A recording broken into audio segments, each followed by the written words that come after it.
But the Raceparts Historic 750 Formula handicap race is underway then. And away then, firstly goes car number 5, Michael Harvey, and then 5 seconds later, Mike Whitby gets his race underway. And they have 6 laps to do. The cars at the back of this group, though, have already done a lap. They've been credited a lap, and therefore their race, in reality, is only 5 laps long. We've got 3 cars now going at 21 seconds, so this has got very precise by Giles Grimbridge, our chief handicapper. Normally it's 5-second intervals, but we've got to the exact second nowadays. So at 21 seconds, 13 begun his race. That's Ben Bolt. 18, which earlier was Tim Roebuck, but it's Tim Brooke who's, I believe, going on this race, although it does say Roebuck on our screen. And then 41, which is Christopher Jones, has also gone. Then we have to wait and wait some more, because at 1 minute and 3 seconds, David Lewis will get underway. You can see on your screen there on the right hand side, you've got chief handicapper Giles Grimbridge, who's doing the timing, and Trevor Gregory, who's going to wave them off with the Union Jack. And the car that got waved off there was 99, so that is David Lewis who gets into the race. 9 seconds later, number 7, so that's Graham Wilson who begins his race. Now, 1 minute and 34, this is will be interesting after we get Richard Pryor in, because it's that battle we had, race-long, really close battle between John Village and Greg Catton. They begin their race together, so that's going to be one to watch. Away they go. John Village and Greg Catton make pretty even starts for the battle for last, as it is at the moment. And then the rest of the cars start with a lap in credit. So therefore these are the leaders. They may not be going anywhere yet, but this is the battle for the lead between these 3 Austin 7s. We should have had 1, 2, 3, 4, 5 here, so we've lost a couple. But away we'll go once the flag is dropped. The next car, so that should be 69, which I think will be Mike pickup for this race. It was Hugo earlier. And then we've got 2 more. And away then will go Charlie Plain Jones and Richard Verheyden. And they are absolutely wheel to wheel as they come off the line. And we have lost the other 3. So there's 3 cars at the back. We shall not begin. But this is the battle for second position, heading up towards Richie's corner then. Already starting what in reality is their second lap of the race. And it is Charlie Plain Jones on the inside who takes that position away from Richard Verheyden. So they start lap 2. Many cars though, Kieran, on lap 1. Yeah, absolutely. And Mike Pickup then having to settle for 3rd place in these early stages then, as we make our way through in towards the Wilson hairpin though, but they're still going to give each other a really good battle there as they make their way onwards then down towards the left-hander of the Palmer, as we see our first drivers make their way across the line then. So at the moment then, Michael Harvey crosses the line with a 3-minute 3, of course, with all those little bits of handicap to prevail as well. So we'll see some big lap times to begin with, but once we have it all settled down, we should see their normal lap times resume. And of course, the idea of this handicap, Josh, is that the Giles has managed to work his way through the order, and of course precisely, you know, you've got 1 minute 3 after the initial car went off, 1 minute 12, 1 minute 23. And this has all been worked out, so in theory, according to their pace, all the drivers should finish at exactly the same time. That's the idea of it. That is the idea, and it worked at Oulton Park because it was pretty much a dead heat finish when James Miles beat Sam Bayliss. Well, there's one car that has failed. Is that the Tim Roebuck car that was being driven, I think, by Tim Brooke, despite our timing screen saying otherwise? So I think that's Tim Brooke who's pulled off in one of the Austin 7s. So that's a real shame. But this is such a traditional way to end a race meeting, going back really to post-war times. A handicap race would end a day's racing at a club meeting. So 750 Motor Club bringing tradition back. Going up towards the first corner, John Village versus Greg Catton is resumed from the earlier race this afternoon. There they are. So this is going to go right the way through. So while we wait for all the gaps to close, we can just enjoy their battle. Absolutely, as they now make their way up towards Wilson. Of course, with the handicap race, it's based on obviously the average lap times and what the car is capable of. But of course, if you start battling away and costing each other time, you could actually cost yourself both a victory, maybe even a podium position if you're not careful. So John Village and Greg Catton here have to play a little bit of a game with each other. Do they battle early on and potentially cost themselves a podium or a win, or do they leave it till the very last moment they can to then battle away? But with this in theory 6-lap race, it's not as easy as it sounds. So the race leader comes up across the line, which is shown on our screen as Hugo pickup. I think it might be his father Mike. So that's slightly unhelpful. But it's one of the pickup family that are driving the 69 car that leads this race by 9.2 seconds. So what was the gap at the start? It was 15 seconds to Charlie Plain Jones, and it's already down to 9. So here's about a second into Richie's. Charlie Plain Jones and Richard Verheyden. Plain Jones is 73. He's a retired engineer from the West Midlands. He started racing in 2012. He has had experience in hill climbs and sprints, as well as historic 750 Formula, always racing Austin 7s. And he's in the Cowley Special, driven by Nige Cowley. There, the car on your screen now. Charlie prepares the car himself now. It's a car that's based on a 1930 Austin 7 chassis, but it was hill climbed by a retired Hurricane pilot, Jasper Partington, after the war, and then was raced by John Gaskin more recently before Charlie got the car. There's another car that's not on the tarmac. That's 26. That's Mike Whitby, the Northamptonshire man, who's got a couple of decades of racing. Today he is in his Centaur Mark 16, which has got a Reliant engine. Car that was raced in 750 Formula by Dave Hargrave. But there's the Charlie Plain Jones car just ahead of Richard Verheyden, who is out there in the Austin Ulster Bad Frog. So we've got the 3 Austin 7s at the front, and they are about half a minute ahead of Mike Harvey, who's the first of the historic 750 Formula cars, if you like. John Village and Greg Catton are still side by side. They have been for most of the day, Kieran. They have been indeed, as they make their way through in towards Richie's then for their 3rd time, as they'll make their way up towards Wilson very, very shortly. But we're watching on here Graham Wilson getting the power down and looking to try and stay ahead right now as he makes his way down towards Palmer. Then it was a 3-car battle, but still a 2-car battle to watch on as well. It's the number 13 of Ben Bolt and the number 41, which is Christopher Jones. Now they were battling a lot in the last race as well, so they're also a great battle to watch. As here looking down the inside is Richard Pryor down the inside of Graham Wilson. He goes in towards the left-hander of Agostini, and Richard Pryor gets that move done and dusted. He moves himself now up into 9th place. Yeah, Richard Pryor started 11 seconds after Graham Wilson, and he's already caught and passed him as Richard Pryor, then the 56-year-old company director from Warwickshire, who started racing back in 2019. He's been a winner in a different car, in a JGS. He's also competed in the Ferrari Hill Climb Championship and was a championship winner. He should know this circuit very well because he's competed in 2CV 24 hours here at Snetterton. Today he drives the DNC Mark III, which has got an 850cc Reliant engine, and the car it's previously raced by Jerry Fincham. So the race leader comes across the line, the gap's come right down. It's just 2 seconds now between what we're going to go with Mike Pickup and Charlie Plain Jones, and then Richard Verheyden. So just 3 seconds separate the top 3 cars, and the cars behind are much quicker than the leader. Yeah, absolutely, as Richard Pryor now gets down the inside of David Lewis, so he moves up a position as they make their way now through the bomb hole. As we see cars making their way through into halfway stage of this race then, and it is Mike Pickup who leads the way then, and it will be the number 22 machine of Charlie Plain Jones who is in 2nd place at the line, and getting our battles nice and early through here. Slightly wide on exit though was David Lewis, and that hands over the position then to the number 7 of Graham Wilson. So Wilson manages to get his way through. Is there something on the back tyre of David Lewis, maybe on the rear left? It picked something up, didn't it, when it ran off wide? I wonder if it's got rid of it now. I don't think it was anything too major. And they're all being caught, aren't they, by John Village and Greg Catton. So we've already got 5 cars in a camera shot there.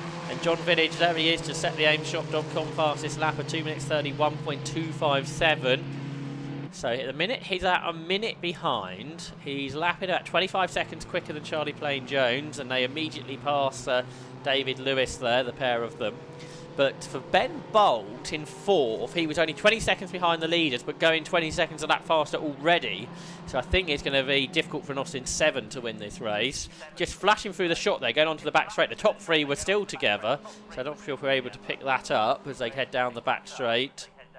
But I think the three Austin 7s might pick up Charlie Plain Jones and Richard Verheyden are all together as John Village continues to make progress. He's gone past Graham Wilson now, has JV. So that is something like 9th position. Not without a lock-up though on the front left going in towards Agostini then, but he got it all slowed down, and in fact he's managed to build a little bit of a gap between himself and Greg Catton then in this halfway mark. There's the 41 then, that's Christopher Jones who gets his way through and makes his way past Ben Bolt. So Christopher Jones then up into 4th place. And we just got the shot of the three Austin 7s ahead in front, so that's going to be the top 5 all basically in one shot. So Christopher Jones, I think this might be his first weekend, Chris Jones from West Midlands. So he's going really well, the ex-motorcycle racer. Yeah, I thought I spotted something on the back of Ben Bolt there, but we'll rejoin that later because there's Richard Verheyden who's got his way through then and at least up a position for the time being. Heading our way now down in towards Murray's and back on the power we go then, and they're going to be, well, Ben Bolt, Christopher Jones are on their way though. Yeah, so Charlie Plain Jones has taken the lead. The top 5 are absolutely together with 2 laps to go as they come up across the line. So Charlie Plain Jones leads it. They might pick up his second, but Chris Jones is coming through. Richard Verheyden's dropped back behind pickup again. And then Ben Bolt is in 5th. And those 5 are separated by 3 seconds, but there are still 2 further laps to go. And for Chris Jones, he's got lots of pace here, 2 minutes 39. So could Chris Jones win what I think is on his first race weekend, the former motorcycle racer? So just having a look what lap times he did. There's more side-by-side action as Ben Bolt gains those positions. In the earlier race, Chris Jones, okay, did a 2 minutes 48. He has gone 9 seconds a lap faster in this race. Okay, he's new, so he's probably getting quicker all the time. But he's got very much quicker in this race, has Chris Jones then. And he's now taken the lead, and it might be a lead that the others struggle to beat. Yeah, absolutely. And, well, Chris Jones here looking to try and see if he can hold on to this lead, though. Behind him, Ben Bolt is getting his way through past the number 22 machine then. That's Charlie Plain Jones. So that's a move for position then. So it's it's going to be interesting to watch this one unfold as we have our battle for the lead then. Chris Jones and Ben Bolt. This will be for the lead of the race. Yeah, so Ben Bolt's picked up his pace as well. What did Ben do this morning? He did a 2:47 as well, so the pair of them are going 8-9 seconds faster than they went in race 1, and they're going to end up in a battle for the win here, I should think. And they've got similar pace, so this battle's going to go throughout the last lap and a half. So it's Chris Jones the leader then, the 56-year-old former historic Grand Prix mechanic in the 1976 DNC Mark 6, which won the 1998 750 Formula Championship in the hands of Peter Knipe, and he's against Ben Bolt, the 79-year-old from Warwickshire, who started racing back in 1961. So he started racing 63 years ago.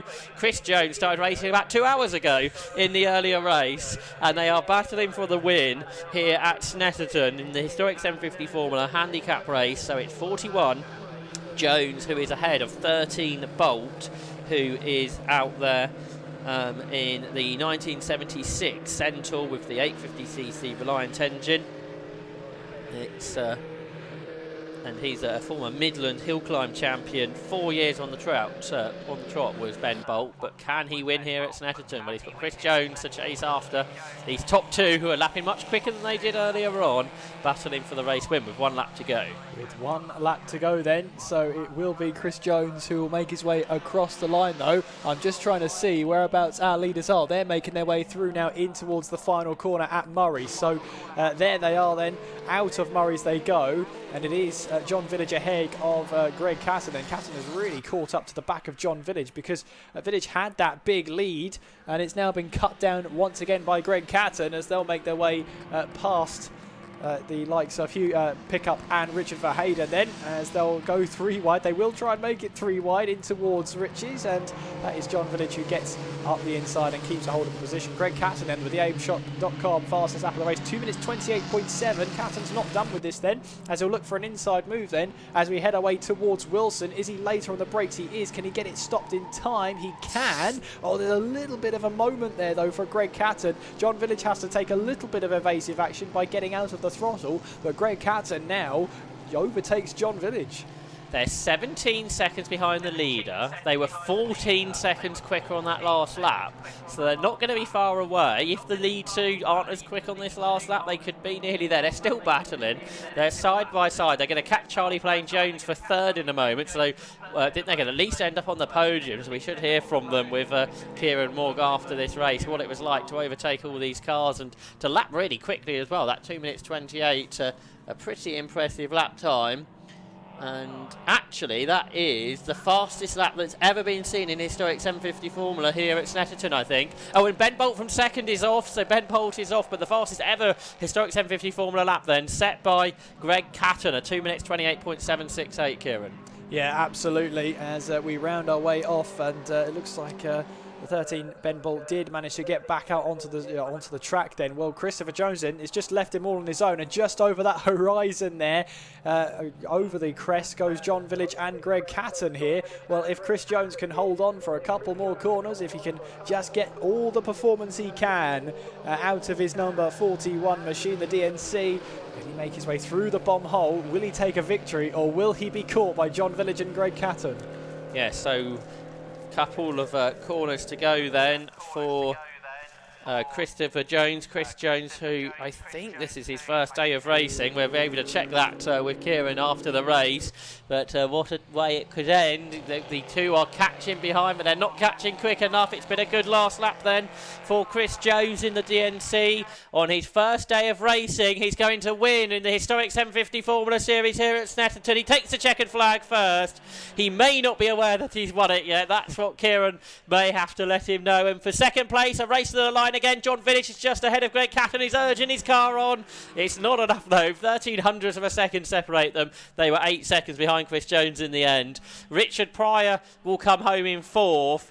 He gained a huge amount of positions on the last lap. I think he gained 5 places on the last lap to take fourth. Fifth goes the way of Charlie Plain Jones with Ben Bolt. He'll ruined that mistake. He comes home sixth, missing out on the podium.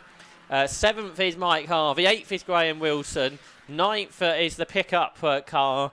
Then in 10th position, that will go the way of David Lewis. Not sure what's happened to Richard Verheyden on this last lap, because he was battling with the Hugo and Mike pickup car throughout this race, but he hasn't come through. And we should also have Mike Whitby as well, but perhaps, so yeah, here comes Mike, so he's going to take the checkered flag.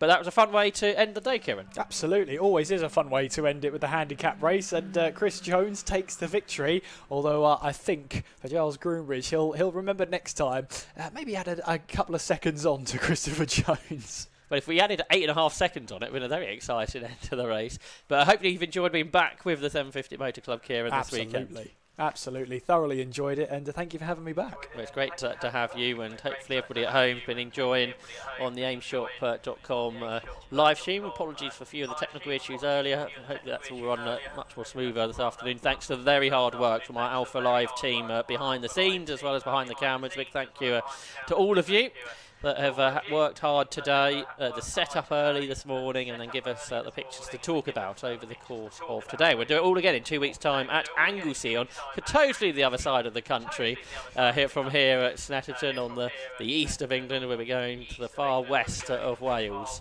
in a couple of weeks for a whole range of different 750 Motor Club categories. So the results then of that historic 750 Formula Series race: Chris Jones was the winner by 8.6 seconds, John Village in second, you can see that on your screen now as well, Greg Catton was third, and Richard Pryor fourth. Charlie Plain Jones took fifth, and Ben Bolt was sixth.